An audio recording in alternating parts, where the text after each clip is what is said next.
pues. Ok, mami. Si me voy bien, me regreso antes. Te amo, mami. Cuídame, hija. Ahora me pongo. Sí, claro. Morra.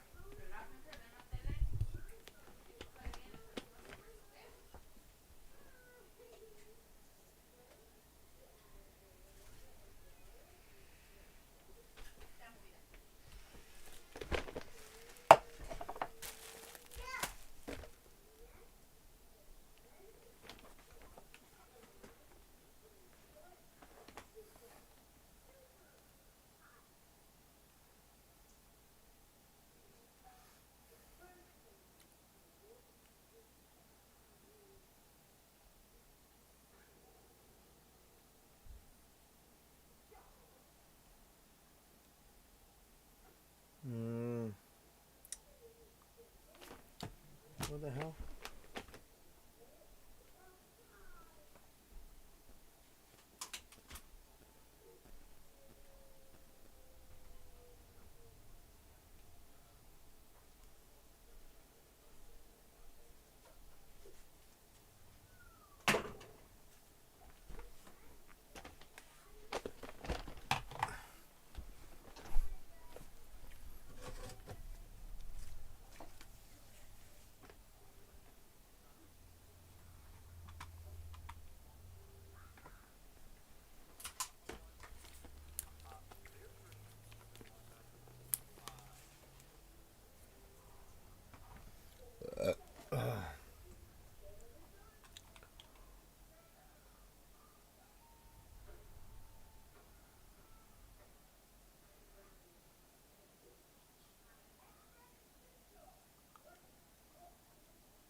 Yeah, I think Diablo being like making him into a linebacker was not that big of a good choice. You know what I mean? He Spillane got more interceptions than Diablo.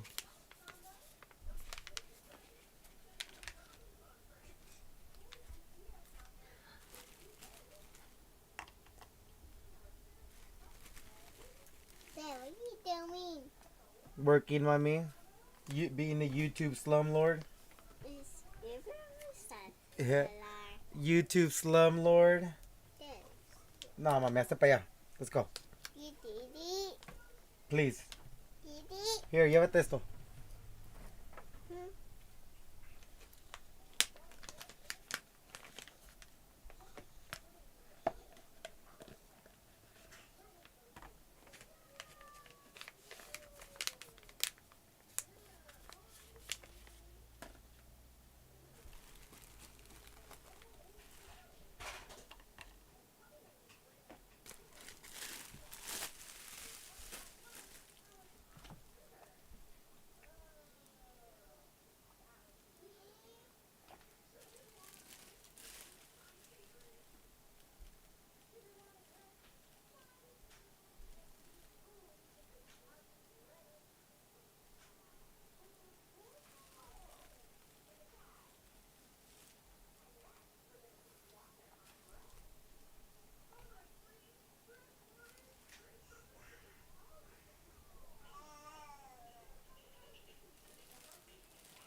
Mami.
Yep.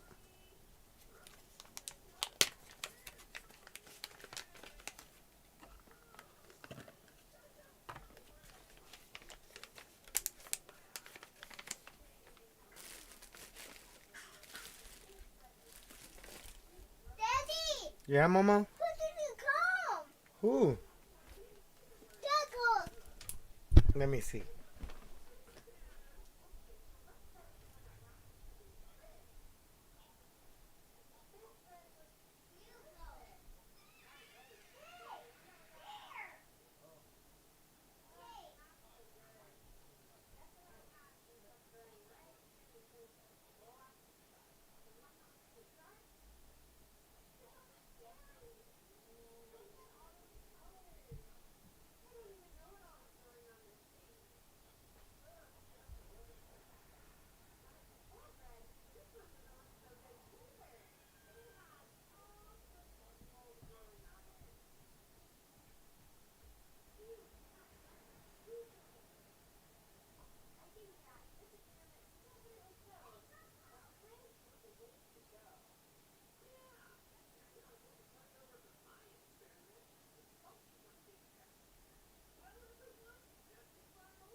Yo, yo.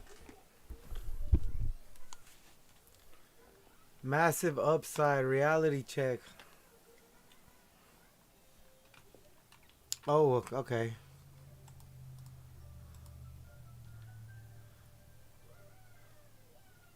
Earlier this week is rocking number 10, and David Agoha, the guy that really doesn't even count against the Raiders roster because he's part of the international program. He is rocking the number 55. Obviously, that number used to belong to one Chandler Jones. I did want to pass this along. I thought this was an interesting note. fifth-year player options that have been declined. Remember, there's only 32 teams, and there's only 32 first-round picks. So all these teams had to make decisions on the fifth-year options of these players. So let me tell you how many players did not get that fifth-year option picked up. 12 of them got declined, and 2 of them were not eligible. Check this out. The number 2 overall pick, and this all goes back to 2021, the draft class of 2021. Number 2 overall pick, Zach Wilson. Obviously, he's been traded, so his fifth-year option was declined. Number 3, Trey Lance. His fifth-year option declined. Number 11, Justin Fields. Number 15, Mac Jones. 4 quarterbacks that were selected in that draft all had their fifth-year option declined. So what we do is we look at the draft that just passed. 6 quarterbacks were taken in the first round. They're all not going to be good. They're all not going to get their fifth-year options picked up. The question is who's going to be really good and who's not. So those 4 guys right there did not get their fifth-year option picked up. Number 16 overall, Zaven Collins, the linebacker, didn't get picked up. Number 19, Jamin Davis, also linebacker, didn't get picked up. Kadarius Toney, the wide receiver, he was the number 20 overall pick. He didn't get his fifth-year option picked up. Number 22, Caleb Farley did not get his picked up. Number 24 was a little bit of a shock to me. Running back Najee Harris from the Steelers. He didn't get his picked up. Number 28, Peyton Turner didn't get his picked up. Number 29, Eric Stokes. Number 32, Joe Tryon Shoyinko. So that's 12 players officially got their fifth-year options declined. The 2 guys that weren't eligible, Alex Leatherwood, who was number 17 overall by the Raiders, who was cut from his contract, and Rashad Bateman, number 27, not enough accrued seasons, weren't eligible. My daughter trying to take the whole 14 soda. guys did not get their fifth-year option picked up by one reason or the other. That is almost half of the first round in 2021 did not get their fifth-year options picked up. So the point is the draft is a crapshoot. Teams think that they know exactly what they're doing when they go into the draft. They think they are hitting on these players.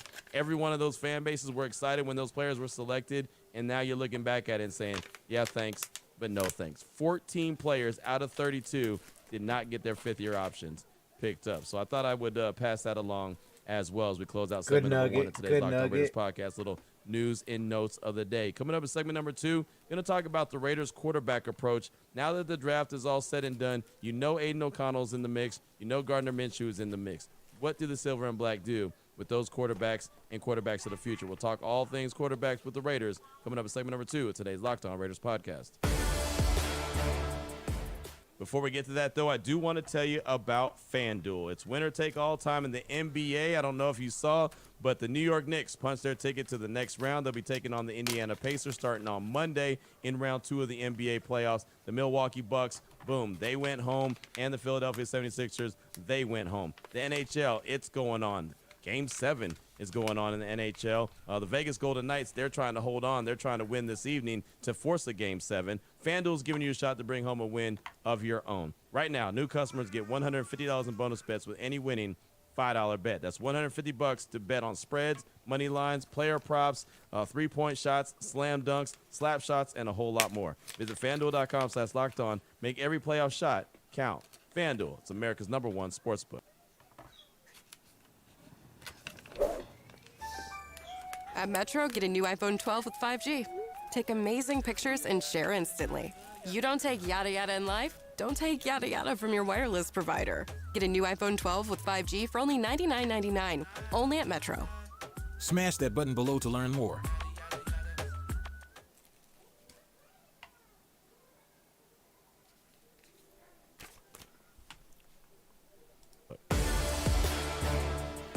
All right, Raider Nation, here we go. Segment number 2 of today's Locked On Raiders podcast. Want to talk all things quarterbacks. Now that it's all said and done, it's in the mix. We talked about, quarterbacks for a very long time. The Raiders didn't come out of the draft with any, so they got Aiden O'Connell and Gardner Minshew. But who did they have their eyes on during the NFL draft? Bridget Condon, good friend from NFL Network. She was actually on NFL Network on yesterday, as a matter of fact, and she was asked about the quarterback situation, and she talked to some folks inside the Raiders organization. This is what they had to say about what they were really eyeing in the NFL draft. Check it out. All 6 of those first-round quarterbacks were off the board before the Raiders could get on the clock. How close did they come to putting a quarterback in their sights? Brett, we had been talking about how Antonio Pierce wanted to reunite with Jaden Daniels. The two were together at Arizona State. But talking to people in the Raiders organization, they were fired up about the top 3 quarterbacks. but so were the teams with the top 3 picks. So when you really got into a trade situation, it was pretty unrealistic. Now, a lot of people are wondering, well, why didn't they get another quarterback? And in talking with people,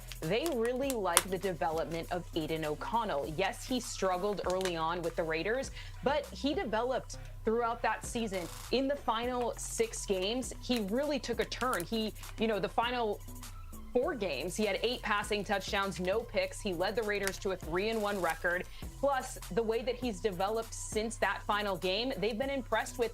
And we have to mention Gardner Minshew is not on that team. Remember last season, we were talking about Minshew Mania, Minshew Magic. He almost helped the Colts make it to the playoffs if they had beaten the Texans in that final regular season game. And I do want to mention just one other thing. There's been a lot of criticism about them taking a tight end, Brock Bowers, with the first pick in their first round for them. And they also took a tight end last year in the second round. But it's really interesting. Our research team is top notch, and they told me that Gardner Minshew, of any quarterback last season, had the best passer rating in 12 personnel. So that's something to keep in mind of maybe why they opted for the tight end. So there's Bridget Condon talking about the Raiders and their quarterback situation in the draft, and they're really looking at the top 3, right? Of course, Caleb Williams, Jaden Daniels, Drake May.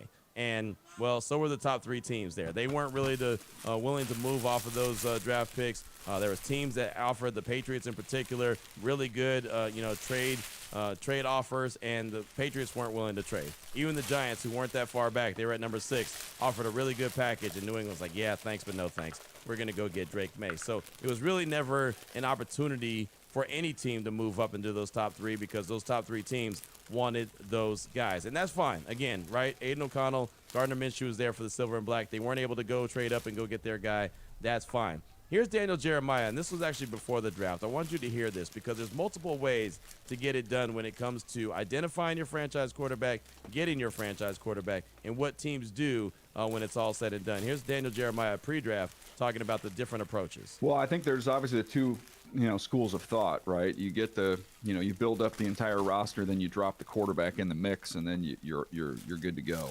And the other part of it is if you have a chance to get what you believe is a premier quarterback, even if the rest of your team isn't in place, you're going to have the pressure to go ahead and make that move. So I think there is definitely something to the superstar quarterback era that we're in right now, particularly in the AFC, where it's just hard. When you're in draft meetings and you're looking at it going like, these are the quarterbacks we have to run through. Like, we can build the most, the talented team and a balanced team. But at the end of the day, those big games, and especially if we were to get into the tournament, are going to come down to can our quarterback compete with their quarterback and make the throws you have to make to go win something. So I think that's kind of the pressure on these teams is we don't have one of those guys. We're always in search of trying to find one. And I think the consistent playoff teams have, consistent quarterback play. So it's just there's about I looked it up a while ago. It feels like there's, maybe 2 teams a decade where they don't have a premier quarterback, but they have a loaded roster and everything goes perfect for them and they can go, win a Super Bowl. The rest of those Super Bowls seem to be won by, superstar quarterbacks, Mahomes being the one at the front of the line right now. So I love what he said there. There's multiple ways of getting it done, right? You could build the team up, have a lot of good weapons and offensive line and everything, and have it in place, and then boom, plop your quarterback in place. What do I think of when I hear that? I think of Caleb Williams and the Chicago Bears, right? They have a really good situation in Chicago for Caleb Williams. If he's going to succeed, and it's obviously going to be up to him when he gets there, he's going to succeed.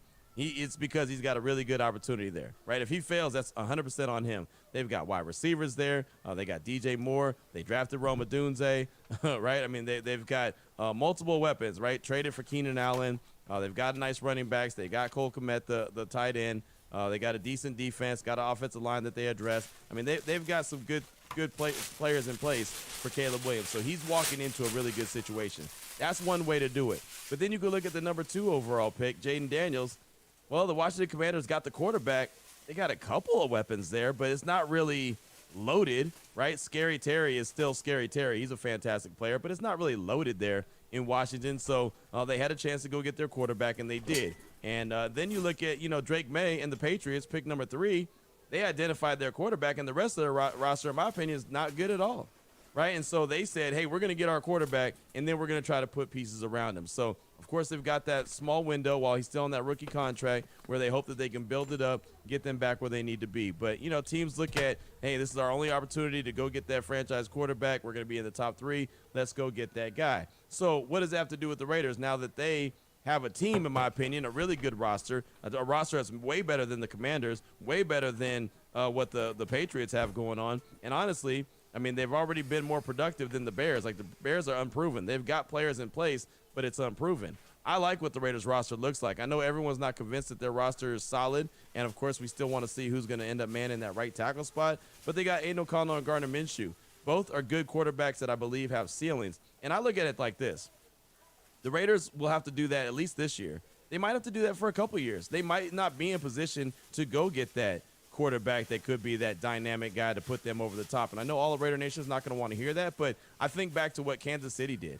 Remember when Kansas City had Alex Smith for all those years, and once Andy Reid got there, they were winning games. They were winning the division. They were getting into the playoffs, but they weren't getting over the hump, right? Maybe the Raiders with Aiden O'Connell and or Gardner Minshew find a way to win 9-10 games, get into the playoffs, right? And they might not get over the hump. They might not, you know, have the firepower to, you know, take them to the promised land where they need to be. They might have to ride that out for a couple seasons. I'm not saying that that's what's going to happen, but, you know, you have to feel like, and this is my gut feeling, they probably won't be in even as good a position next year at this time to go get a franchise quarterback, because I think they win more games than they did last year. I could be wrong. Right, I know that, you know, the odds are, and the number, the win total is out there at like 6.5. I think that that's low. I think they're going to really be in line. I mean, I said that their floor was about 8 wins and their ceiling's probably 10. You know, anywhere in that window, maybe even 11 if the ball bounces the right way. I don't think they'll be picking number 13 overall. I think they'll be picking, you know, later than that. I think they'll be challenging for the playoffs. So there may be a time when the Raiders have to bite the bullet and just you know, give up everything that they have to trade up and go get their guy if they can identify him. That's why I thought this year was a good year, only because they have a roster that's really pretty, I want to say stacked, but it's in a pretty good place, right? But it wasn't to be. So, okay, no problem. So there might be a scenario where Aiden O'Connell and Gardner Minshew are the quarterbacks of, you know, the Raiders for a couple years, right? I mean, I'm obviously prepared for them to be this year, but there's no telling that, one, there's going to be that quarterback that they really desire and want next year. And two, like I said, there's an opportunity that they might not be able to go get that quarterback, even if there is somebody that they like. So, I mean, just might have to ride that thing out, and that's going to, you know, let it be known how much work these guys are putting in. And, you know, Aiden O'Connell's putting in work right now. Gardner Minshew's putting in right now. You know, they might have to ride it out with a journeyman or a guy that's just kind of good. And, again, I think that both quarterbacks are good. I think that they can win games. But I do think that there's a ceiling. And that's okay. Everyone's not going to be elite. If everybody was elite, then everybody would have an elite quarterback. And obviously, that's not what it is. I do know that you can win games in the league with a strong defense. You know, I just think at some point you're going to have that, you know, that dynamic quarterback that could really make that big play and or you know, put the team on his back if need be, right? And we'll see if the Raiders have that guy. If, you know, O'Connell ends up being that guy in year 2, or Minshew, who's been a journeyman quarterback his whole career, if he's going to be able to, you know, settle down kind of in the form of Rich Gannon and get comfortable with the silver and black, and all of a sudden his career takes off. I mean, that's obviously TBD. We won't know until we start seeing him in training camp, preseason, but ultimately the test will come in the regular season. But I'm good with that. I think that the roster's in a really good place. I like the draft class. I think a lot of those guys that could contribute. I think that the Raiders have a lot of young talent on the team, and they have a lot of confidence built based off of what they were able to do in 2023. I think Antonio Pierce is going to be a really good head coach. I know a lot of folks are, you know, not giving him that credit because, well, in the division you got Andy Reid, Sean Payton, and you got Jim Harbaugh, and it's like, oh, and then there's Antonio Pierce. But I think he's got the pulse of the team, and I think he's going to do some really good things. And the coaching staff in place, I think, is really good for the Raiders as well. So, yeah, they didn't go get that franchise quarterback. They were looking at the top 3. There's been, you know, conversation about them looking at Michael Penix. I'm not 100% sold that they would have even drafted Michael Penix at 13 if he was available, right? I mean, I'm not 100% sold until, you know, Tom Telesco comes out and says, yeah, we would have, which I don't think that's going to be the case.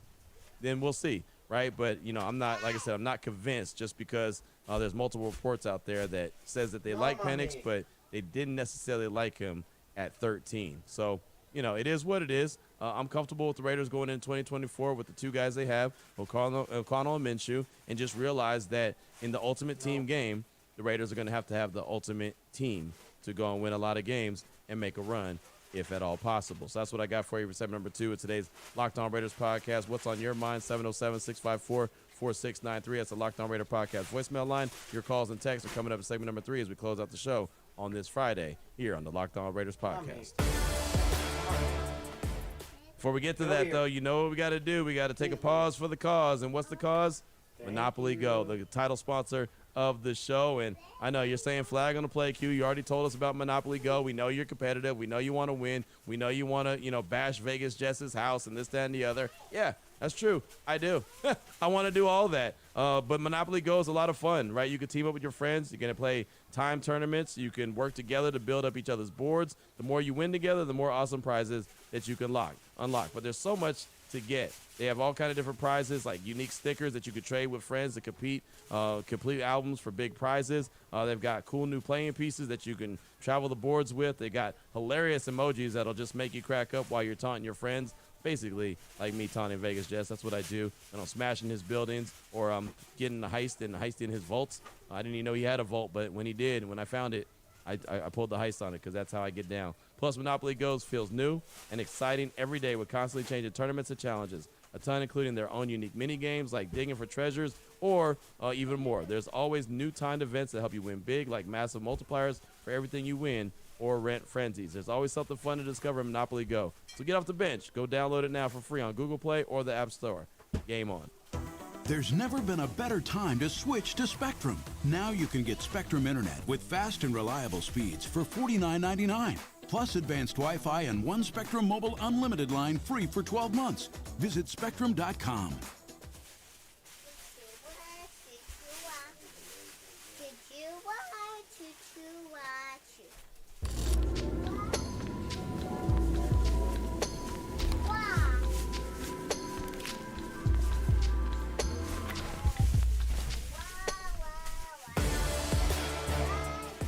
Here we go, Raider Nation. Segment number 3 of today's Locked On Raiders podcast. Your calls and texts straight off that Locked On Raider podcast voicemail line, 707-654-4693. Let's start things off with a call from Raider S in the 916. He's calling to talk about the quarterback position and how he feels like what the Raiders currently have in O'Connell and Gardner Minshew. Here he is, Raider S in the 916. Hey, Q. This is Raider S from the 916. I just wanted to touch on the quarterback room. I just want to say that I think this Raider team is going to excel compared to last season. We're going into the full off season with better morale, with these guys wanting to fight for each other instead of against, or just bad in general. And now O'Connell will have a better off season. He's going to be able to adjust instead of just being thrown into the deep end how it was last season. But I think Minshew should be our starter. Look what he did in Indianapolis last season with a decent offensive group, and now he's getting implemented into a better offensive group. You have Tay, you have Jacoby, you have Tucker / Gallup, and then you have Bauer / Michael. So it's like Minshew has shown he can excel, and now it being in a better supporting cast, how can we not make the playoffs? Obviously, it's me being confident in the team.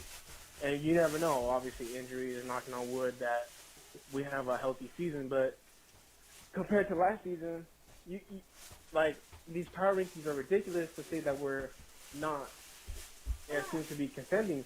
Because obviously, yeah, we don't have our franchise guy, but we have Minshew, who has the experience, who did successful with the Colts in the stacked AFC. So that's just my take on it. I think this year we're going to make playoffs. I think we take that bump to the next level, and I just think this team is going to show everybody that you can't hate on the silver and black. Other than that, that's all I got, Raider Nation. Just win, baby. Thanks so much, my man. I appreciate you. And, yeah, I think O'Connell and Minshew, they can win games, right? I think they can make the playoffs, to be honest, right? I mean, the defense, especially with the strength of the defense, I think they're in a good position. But I also believe there's a ceiling, right? And let's not candy coat it, or let's not try to blow smoke up the backside. I think that they both have ceilings, and that's fine, right? I mean, it's. I said it in segment number 2. It could be a situation like Alex Smith, right? And Alex Smith in Kansas City was good, but the Chiefs decided that they needed great. And until they found great, they had Alex Smith, which was good. It very well easily could end up being that kind of approach for the silver and black. We'll see. Only time will tell. But, yeah, I think that those two guys are going to be fine, you know, and it might not look as pretty as some of the quarterbacks around the league, especially in the AFC, because there are some bloodthirsty Pirates there, you know, from Joe Burrow to Josh Allen to Lamar Jackson, obviously Patrick Mahomes and Justin Herbert. You know, there's Tua when he's on, he's looking good, right? I mean, there's a lot of great quarterbacks, I think, in the AFC. So it's going to be, you know, some heavy lifting for the Raiders and Aiden O'Connell and Gardner Minshew, but they're not going to back down from the challenge. That's for sure. So thanks so much for that call. I do appreciate you. Up next, got a text from Raider Eddie in Denver. He says, "Hey Q, I like the Bill Polian story about best player available versus need and thinking this through. Of course, Reggie Wayne was a great player. They only won one Super Bowl. The Pats were more known for putting their high-pick draft resources into the trenches and defense instead of big-name playmakers, and they won a lot more than just one Lombardi. Q, I know there's a lot more to that story, but I happen to like the philosophy of best talent and need first drafting. Imagine our draft with either Fuaga or Murphy in round one. You know, we struggled to get the targets, our playmakers last year, and it felt like we didn't use our playmakers to the best of their ability. I think that the trend will probably continue, especially if our right tackle can't block. There's only so many footballs and so many downs in a game." Raider Eddie in Denver. Thanks for the text. And, I mean, you can always but every story, right? And I'll tell you right now, I wouldn't shake my head at and complain about one Super Bowl, right? I mean, how many Super Bowls have the Raiders won lately? And when I mean lately, I mean in the last, I don't know, 30 years, handful of years since they won their last one in '83. I'd take one these days without complaining. Like, I mean, I don't believe that we're complaining about one Super Bowl. I would love to see a Super Bowl victory, right? That would make me do a backflip, and I'm not a gymnast. So, I mean, yeah, you can always, like I said, you could always poke holes in every story. But I think the point is best player available approach is not a bad thing. Yeah, Fuaga could be a good right tackle. What if he's not? What if he ends up, I mean, look, he went number 14 to the Saints. What if he doesn't block? What if he's not very good? You know, I do like Murphy as well, but he would have been a guy that's not on the field that much. And we've said that how many times? For weeks leading up to the draft. I would love to have seen Byron Murphy. But he was going to be part of a rotation. At least you know that Brock Bowers is going to be used in a major way to try to score points, something that the Raiders didn't do very well last year. I mean, we can always say yeah and but to everything, but there's a point to the whole story.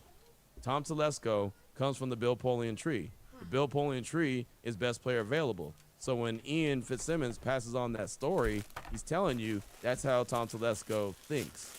That's the point of it. Like I said, you can poke holes in whatever you want to poke holes in. You can yeah and but. You can be and moan all you want. Yeah, the Patriots have more Super Bowls. It's funny, and I'm not necessarily saying you. While the Patriot people were in place, it was boo the Patriots. It's not Patriots West. It's stupid. Hate the Patriots. Yada, yada, yada, yada, yada. Now, as soon as someone else is in place, it's like, yeah, but look what the Patriots did. Like, what do we want? What are we doing here? Right? So now, true. All of a sudden, Raider the fans are Patriots fucking your allies. retarded, Like, dude. And again, not you. It's just funny that all of a sudden we spent almost 2 full seasons, you know, complaining about the Patriots and the Patriot ways and this, that, and the other. Now, all of a sudden, someone else does something another way, and it's like, well, look what the Patriots did. Like, that's just funny to me. Again, I'm not goofing on you. I'm just goofing on the situation because I spent I don't know how many hours and so many days and so many months and talking about, you know, Patriot this, Patriot that, and now all of a sudden we're referencing the Patriots. That's funny. But Raider Eddie, thanks so much for the text, my man. It's great stuff. Jay Wash, you're up next. He's calling to talk about the rankings I was talking about on Thursday's show with the Chargers being ranked at 15 and the Raiders being ranked at number 23. Here he is, Jay Wash. Hey, Q, at the new Jay Wash. I don't normally call, because it's been quite a while, but something got me today on the pod. We were talking about the Chargers and their ranking and wondering how it would look if Harbaugh had been the Raiders coach. And what I think is that the Raiders' results the last few years have been in the range of the Chargers' expectations, and the opposite. The Chargers' expectations have been closer to what the Raider results are. So regardless of who the coach was going to be at the Chargers, they were going to be excited and give them the higher ranking as the off-season hype champions that they are. So I don't know if it would have anything to do with who the Raiders would select as coach or what they did in the off-season. The perspective will always be that it's not going to work out, and that negativity towards the nation. Also, I no longer refer to Raider Nation. I refer to it as just the nation, because that's what it is. Only one nation. Jay, thanks for the call, man. And I had Eric Edholm on the radio show on Thursday talking about his piece. And really, as I mentioned on Thursday's show, he gave the Chargers the nod at 15 because of Jim Harbaugh. And he said it on the radio, like, hey, I gave him the love because of Jim Harbaugh, and I'll probably give him a little bit more because Jim Harbaugh is a proven winner, which he is. I'll give him that, right? But I think Antonio Pierce is going to be a really good head coach as well. So them sitting at 23, he let it be known that the only reason that they took a step back wasn't on purpose. He really likes what the Raiders did this offseason. It was more about the other teams around the Raiders that improved more. So just by default, it made the Raiders drop one spot. But look, when you're ranked number 23 in May, that's okay. We really care about what you're ranked in December, in January. That's what really matters. But, again, it's good off-season conversation, and I like to see what other people are thinking about, the Raiders roster from a distance and other teams in the AFC West from a distance. So, I didn't take a whole lot from it. I sure didn't get offended by it. I'm not saying you did, but, it was one of those things I saw some people get really worked up, and it wasn't anything to get really worked up about. But thanks so much, Jay Wash, for that call. Appreciate you. Up next, got a text from Ant Dog Raider in the ATL. It says, Q, it's your boy Ant Dog Raider from the ATL. I've been reading articles where the Raiders are getting little respect for a solid draft class. In my non-professional opinion, we have the second best roster in the AFC West. Do we have that game-changing quarterback? No. Do we have a quarterback that can win us games? Absolutely. Has Getsy proven himself as a great signal caller? No. Time will tell. I don't understand how they're predicting the Raiders not to be in the playoff hunt with this talent. Make it make sense. Keep doing what you're doing. Love the show. Raiders. That's Ant Dog Raider in the ATL. And it's just one of those things, until proven that they can do it, they're not really going to, believe the hype, right? And a lot of folks, including myself, I've always signed up for the don't hire the interim head coach to be the full-time head coach. But Antonio Pierce, to me, felt a lot different.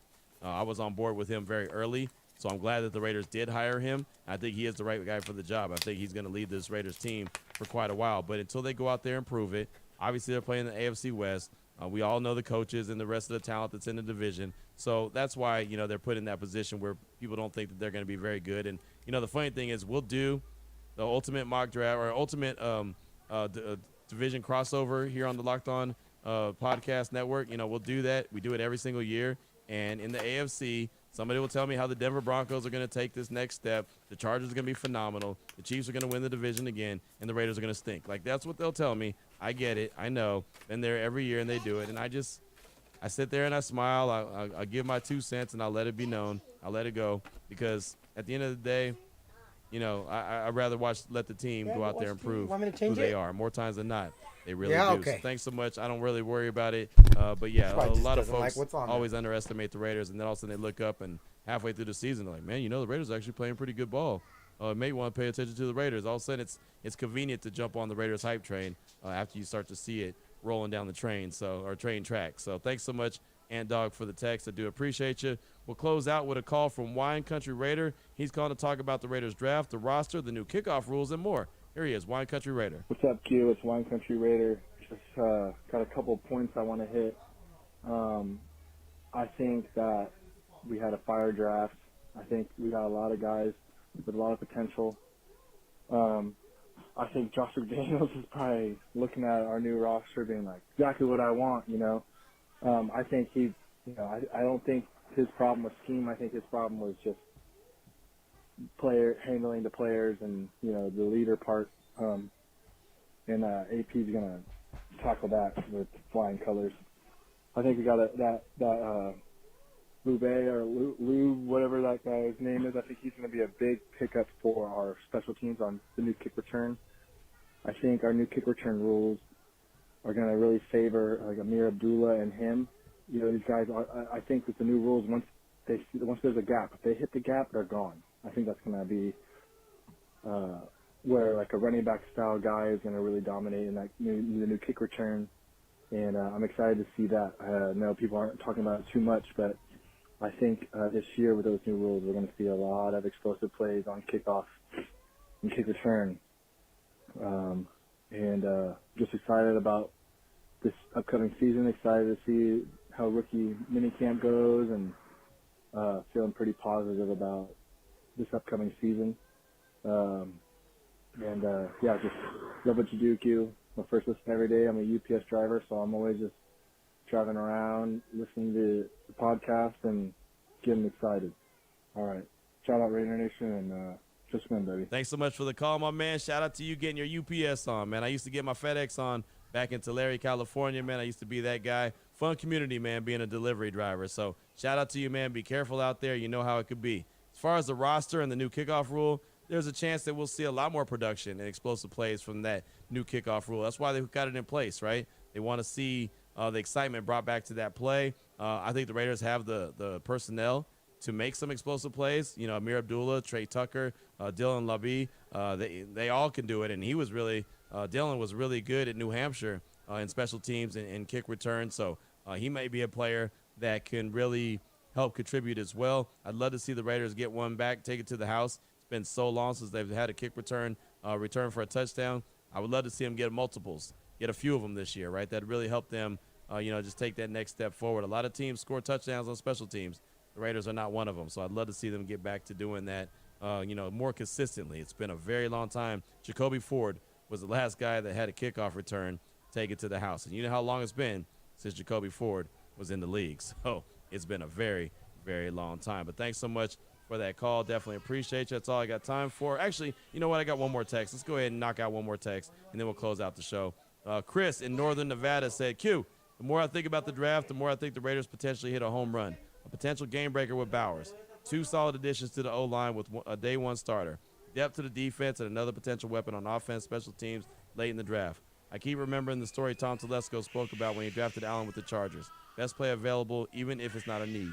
Could look back on this draft in a few years and see the changed landscape of the franchise. Hopefully. Keep up the great work. Always my first listen every day. It's Chris in Northern Nevada. And, yeah, that's the thing. They got at least 2 starters, that's for sure. Bowers and JPJ are starters day one. There's no doubt. We'll see what Glaze does, where he'll compete. Will he be a starter? Will he be a swing tackle? Will he end up being a guard? We'll find out, right? The cornerback, they got multiple cornerbacks. They got a linebacker. I think Eichenberg could be a heck of a player. He'll be a special teams guy.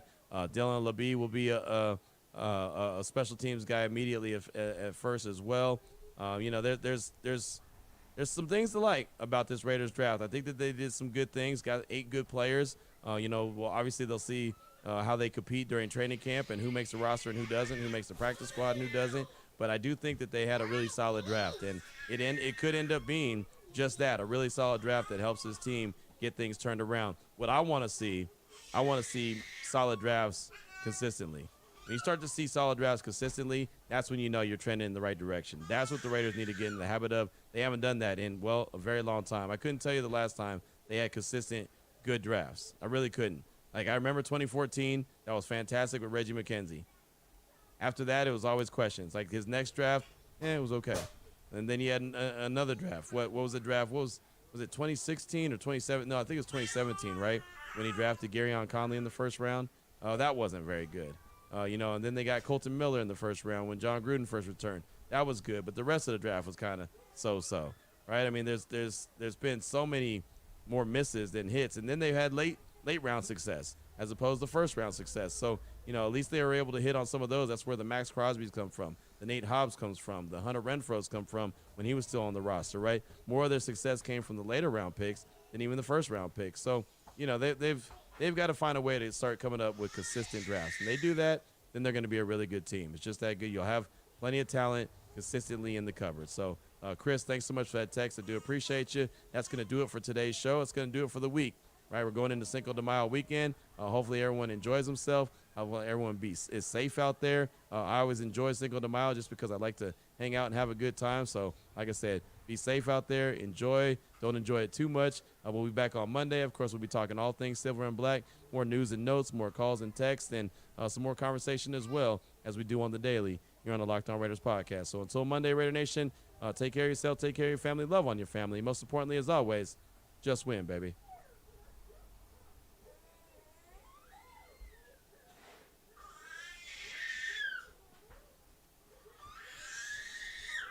Rowing is boring and hard, but it's a great full body workout that utilizes 86% of muscles. That's what inspired me to combine my love of games, community, and competition to create Averon, a connected fitness experience that is truly unique and even addictive. Averon is the rower for non-rowers. It uses game psychology and design to drive motivation and results. My mission is to change the way you think and feel about rowing.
Just streaming for nothing.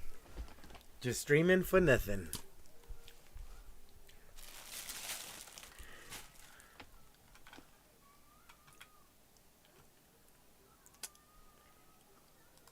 Because this is a big challenge that we have in front of us, especially you got the world champs in our division again. You know what you got to deal with each and every year, as long as Patrick Mahomes in that division. And I want somebody that says, you know what, I want to go for that challenge, because that's the same way I look at it going against, you know, those other three head coaches in this division. And then somebody that just wants to really compete. I want to see that competitive spirit in our quarterback. A guy that, you know, when the game's on the line, you know, he wants the ball in different ways, either making the throws, doing it with his legs, or, you know, putting us in the right call. So those are the things I'm really looking for, those intangibles. I don't want to go with the unknown. I want to go with a proven winner and somebody that knows what it's like to grind and go through some adversity, because we're going to go through that. Because this is a big challenge that we have in front of us, especially you got the world champs in our division again. You know what you got to deal with each and every year, as long as Patrick Mahomes in that division. And I want somebody that says, you know what, I want to go for that challenge, because that's the same way I look at it going against, you know, those other three head coaches in this division. And it's Nigga drinking.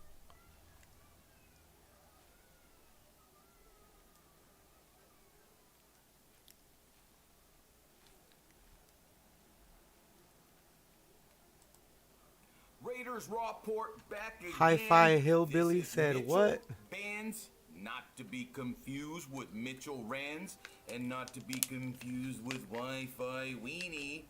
I want to get one thing straight real quick, guys. What I'm doing here is entertainment above all else, okay? I'm just doing something different, because I feel a lot of these guys are too just tight-assed. They're just too, you know, nose in the air and all that. It's nothing personal against these guys. You know what I'm saying? To be honest with you, it's not like that. But if I'm gonna call people out, there's gonna be a certain way and a certain style in the way that they're gonna be called out. This is a show here. This is for fun. I'm doing this for fun because to me it's entertaining, and I think it'll be entertaining to other people.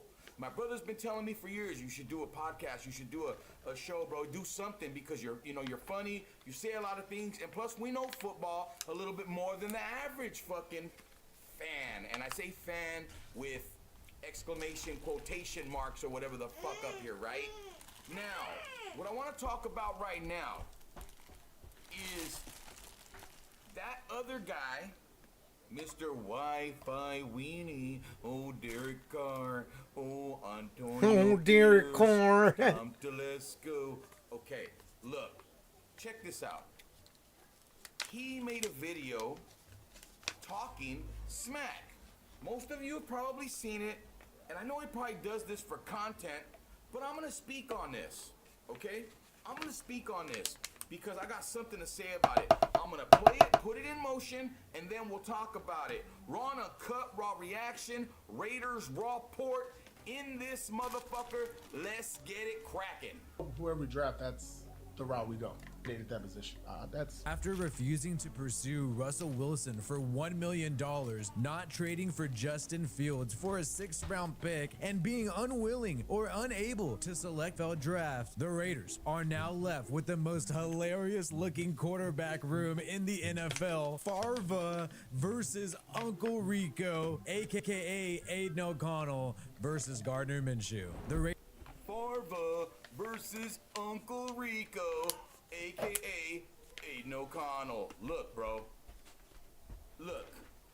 Either this guy is just trolling, which he probably is because he's all about content, right? But you see, the Raider fan base, the way I look at it, when it comes to fan bases, right? Of all fan bases, of all different sports around the world, the Raider fan base, we're like the NWO. No, not the one taking over and controlling everything, but like when it comes to wrestling, the way the NWO was to wrestling, in terms of they basically were just like a different breed, right? But they were all kind of cut from the same cloth. You feel me? If you weren't a certain type of cat, you couldn't get into the NWO. How the fuck Wi-Fi Weenie is a Raider fan is beyond me. Beyond me. His woman, Dial Up Audrey, is more of a Raider fan. Hell yeah. I'm just gonna keep that a buzz. But she got some swag to her. She got some, she got some get up and get in your face. If you watch her energy on some of his shows that I've seen, because I used to watch the dude a lot, but then I got tired of this shit. I got tired of the same stuff, and now he's here talking trash about Gardner Minshew and Aiden O'Connell. So, what's the point? Like, are you a fan? But you just like to cut these guys down? You like to make fun I of agree, them? I You agree, run out bro. of ideas, so you want to attack them, but maybe you're doing it because guys like me are gonna come after you or other people, so it's gonna be seen anyways. My point of doing this is this: you're making fun of the guard dog. You're making fun of the con man. You are the weenie, the Farmer-John. Mira, pinche Farmer Juan. Mira, Farmer Juan. We do not accept this guy in the Raider Nation. No lo vamos a aceptar. Que se vaya a la verga. Pinche Wi-Fi weenie. Pinche, ese güey le gustan los hot dogs. Ese güey se va a ir pa' hot dog heaven, güey. He's gonna go to hot dog heaven. So, I had something to say, but I'm not gonna say it because it's kind of out of line. We're gonna be somewhat respectful here. Now, bro, if you don't like what we're doing, go be a Niner fan, bro. Go be a Chargers fan. Or maybe you should be running up over there with the Jets or something, since you're so in love with all these other teams. Or go to the Saints, bro. Go ride the Saints nuts over there. Just get the fuck out of the way. What you're doing is you're using Raider content because the Raider fan base is deep. There's a lot of us, and you're gonna gain followers by using the Shield and Raider news and stuff to get people to watch, to steal views. You don't care about the Raiders, bro. A real fan knows. I agree. He don't care about the Raiders. Shield. He's a car fan. That's what he is. What happened to that? Mande, None of mami. these podcasters talk about the commitment to excellence. All you hear them say is, "Hey, Raider Nation, we're here today." Always the Raider Nation. Don't get me wrong. We are the Raider Nation. But before we're the Raider Nation, there's a commitment